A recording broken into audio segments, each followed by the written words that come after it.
Hey everybody, Lex DeVille here, back for another lesson in advanced Upwork proposal writing.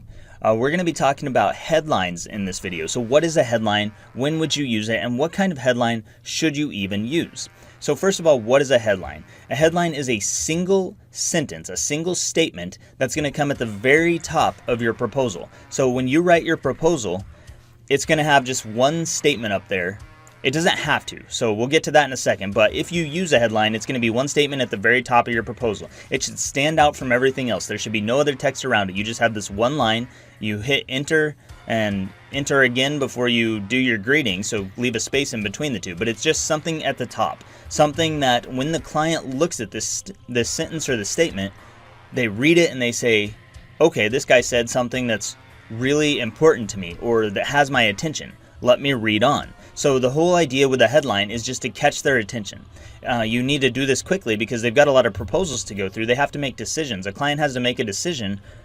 They don't have to make it quickly, but they tend to. So they want to kind of sum up the information. They want to weed out people who aren't a fit for them as quickly as possible. So if you put a headline up at the top that shows that you might be a fit, then that's going to get their attention and they're going to want to keep reading. You won't need a headline for every proposal. I don't use headlines all the time. I only use them sometimes.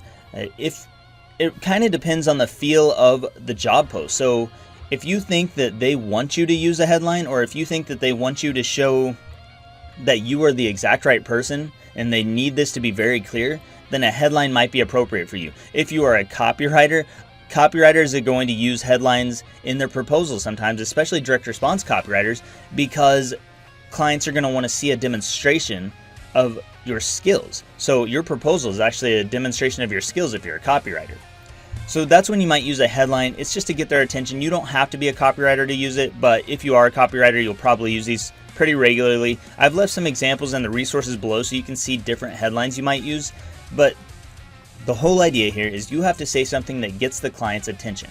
Usually the way I do this is by repeating some part of what they said they wanted. So this holds true for a lot of the proposal. Actually, I'm repeating a lot of what they say back to them. What the client says, I repeat that back to them. So if they say, I need a direct response copywriter, I need a direct response copywriting ninja to write a high conversion email, I might put in my headline, direct response copywriting ninja who writes high conversion emails. That's what my headline could be. It's straight from their freaking job post. You could put something else up there, but this is just a general headline. It's going to get their attention because it says the exact words that they want to hear. It says, I don't know why, but it's like it bypasses some mental psychological barrier that they have up. When you say the exact words that they've already used, they're like, yes, that's exactly what I'm looking for. And you're like, no joke, you said it and I just repeated it back to you. So it's that easy. But you can use other types of headlines. So sometimes you need a headline that stands out even more than that. You don't want to just repeat back what they said, but you might want to try being a little bit funny. If you think you're a funny person, then say something funny. Direct response copywriting ninja, and I shave my armpits. You know, it's something stupid, but it catches their attention. They're like, oh, that got my attention, and he's a direct response copywriter. Boom. Or you could say, I don't know, high profile web designer and dog lover. It's not really that funny. It's just kind of quirky, okay? It's like quirky. It's something that stands out to them. App developer who likes long moonlit walks on the beach. That's something stupid, but it's going to get somebody's attention. And when you think about what you're doing here, we go back to the psychology. We're getting into rapport. If you make your client smile in a single sentence, how is that going to position the rest of your proposal? If you say something to me in one line and it has me doing this and I'm smiling, how am I going to frame the rest of your proposal? I'm going to see the rest of your proposal in a more positive light. I'm going to feel better about it because you've already made me feel good inside. Now I'm feeling good about you, and everything I read from that point on is also going to make me feel good probably. So I'm going to keep reading because you got my attention, you said something that I needed to hear, and then you put something stupid and quirky on the end of it, and that made me smile, and now I'm reading more. Now, there's two main kinds of these that I use. So like we already described, there's just the basic serious one. It's just repeating their own words back to them. And then the other one is just quirky. It's being quirky, it's silly, it's just something that you say that's kind of off the wall that makes them do a double take. You know, they see it and then they're like, you know, they make that face that people make when they're doing a double take.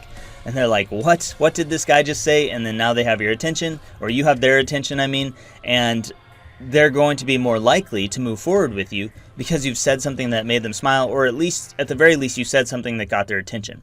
The whole goal here is to get their attention, get them to read the very first sentence of your proposal so that you can draw them down to the next sentence. And then that sentence carries them down to the next one. And then that sentence carries them into the second paragraph. And before you know it, they've read your whole proposal and they're ready to move forward with you. That's how it works.